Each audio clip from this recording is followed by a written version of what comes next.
పోలి పాడ్యమి అసూయ హింస ప్రవృత్తి భగవంతుడు మెచ్చడు. ఆయనకు కావలసింది నిశ్చలమైన పరిపూర్ణమైన భక్తి మాత్రమే. ఉన్నంతలో యథాశక్తిగా ఆరాధించిన వారిని భగవంతుడు ఎప్పుడూ సంరక్షించి అక్కున చేర్చుకుంటాడు. ఈ నీతిని తెలిపే కథ పోలి స్వర్గదీపం. కార్తీక స్నానం దీపారాధన వ్రతదీక్షగా చేసిన మగువలు మార్గశిర శుద్ధ పాడ్యమినాడు ఉద్యాపన చేసుకుంటారు. తెల్లవారు జామునే నదీ స్నానం చేస్తారు. అరటి దొప్పలో దీపాలు వెలిగించి నదిలో వదిలిపెడతారు. తెలుగునాట ఈ పర్వాన్ని విస్తృతంగా జరుపుకుంటారు. ముఖ్యంగా కృష్ణానదీ తీరక్షేత్రాలైన విజయవాడ వంటి చోట్ల మార్గశిర శుద్ధ పాడ్యమికి విశేష సంఖ్యలో మహిళామణులు నదిలో పుణ్యస్నానాలు ఆచరిస్తారు. యాస్టరిస్క్ పొలమ్మ భక్తికి మెచ్చిన స్వర్గం నుండి వచ్చిన దేవతలు ఆమెను పుష్పక విమానంపై స్వర్గమునకు తీసుకువెళ్లే వృత్తాంతమే పోలి స్వర్గం నోము కథ. యాస్టరిస్క్ పోలి స్వర్గం నోము కథ. ఓ మారుమూల గ్రామానికి చెందిన రజక స్త్రీకి 5 కోడళ్లు ఉండేవాళ్లు. ఆ 5 కోడళ్లలో చివరిది, చిన్నది అయిన కోడలే పోలమ్మ.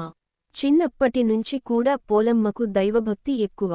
పువ్వులు కోయడం, పూజలు చేయడంతోనే ఆమెకి కాలం గడిచిపోయేది. పెళ్లి జరిగేంత వరకూ దైవంతో ఆమె ఏర్పరచుకున్న అనుబంధానికి ఎలాంటి ఆటంకం కలగలేదు. కాని పెళ్లి అయిన తరువాత ఆమె ఆనందానికి గండి పడింది.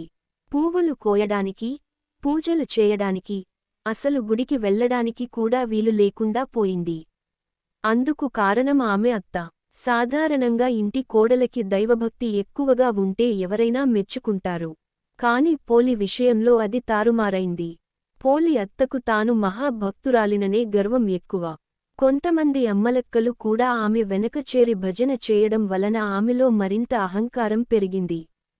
పోలి కారణంగా తన పేరు కాస్తా పోతుందని భావించి ఆమెను మాత్రం ఇంటి పట్టున ఉంచి, మిగతా కోడళ్లను తీసుకుని గుడికి వెళ్లి వచ్చేది. ఈ నేపథ్యంలో ఒక కార్తీక అమావాస్య రోజున పోలికి ఇంటి పనులు పురమాయించి, ఆమెకి పూజా సామాగ్రి అందుబాటులో లేకుండా చేసి మిగతా కోడళ్లతో అత్త నదీ స్నానానికి వెళ్ళింది. పోలి ఏమాత్రం బాధపడకుండా బావి దగ్గరే స్నానం చేసి, పత్తి చెట్టు నుంచి పత్తి తీసి వత్తిని చేసింది. చల్ల కవ్వానికి ఉన్న వెన్నను తీసి దానితో దీపాన్ని వెలిగించి దైవానికి నమస్కరించింది. పోలి భక్తికి మెచ్చిన దైవం ఆమె కోసం పుష్పక విమానం పంపింది. ఊరు జనం చూస్తుండగానే పోలి ఆ విమానం ఎక్కింది. విమానం కొంచెం పైకి లేవగానే అక్కడికి వచ్చిన అత్త, తాను కాకుండా తన కోడలు స్వర్గానికి వెళ్లడానికి వీల్లేదంటూ పోలిని కిందకి లాగడానికి ఆమె కాళ్ళు పట్టుకుంది.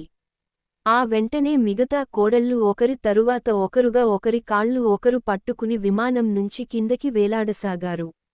అది చూసిన దేవతలు పోలితో వారికి పోలిక లేదంటూ విమానం నుంచి కిందకి పడదోశారు. పోలి మాత్రం బొందితో స్వర్గానికి వెళ్ళిపోయింది. ఇంటికి చేరుకున్న తరువాత పోలి స్వర్గం కథను చెప్పుకుని అక్షతలు తలమీద వేసుకుంటారు. అప్పటినుంచి మార్గశిర పాడ్యమి రోజు దీపాలను నదిలో వదిలి, ఈ కథ చెప్పుకుని అక్షింతలు తలపై వేసుకోవడం ఆనవాయితీగా వస్తోంది. కథ లోపమైనను వ్రతలోపం ఉండరాదు.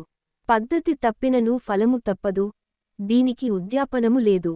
తెలుగువారు ఇటు పోలిని, అటు దీపాన్ని కూడా శ్రీమహాలక్ష్మి రూపంగా భావిస్తుంటారు. అందుకని చాలామంది ఈ పోలిదీపాలను అమావాస్య రోజున కాకుండా మర్నాడు వచ్చే పాడ్యమి రోజున వెలిగించుకుంటారు. ఇది పోలిస్వర్గం వివరం. కార్తీక మాసం దీపాలను వెలిగిస్తే బొందితో స్వర్గానికి చేరుకుంటామా లేదా అన్నది తరువాత మాట. ఆచారాన్ని పాటించాలన్న మనసు ఉన్నప్పుడు మార్గం దానంతట అదే కనిపిస్తుందని చెప్పడం ఈ కథలోని ఆంతర్యంగా తోస్తుంది. భగవంతుని కొలుచుకోవడానికి కావలసిందే శ్రద్ధే కాని ఆడంబరం కాదని సూచిస్తుంది. అన్నింటికీ మించి అహంకారంతో సాగే పూజలు ఎందుకూ కొరగానివని హెచ్చరిస్తుంది. అత్తాకోడళ్ల మధ్య సఖ్యత ఉండాలన్న నీతిని బోధిస్తోంది. అందుకే ప్రతి కార్తీకమాసంలోనూ, ప్రతి తెలుగు ఇంట్లోనూ పోలిస్వర్గం కథ వినిపిస్తూనే ఉంటుంది. ఇంతటితో కథ సమాప్తం. పోలిస్వర్గం శుభ ఫలితాలు అందరూ పొందాలని ఆశిస్తూ నమస్సుమాంజలి.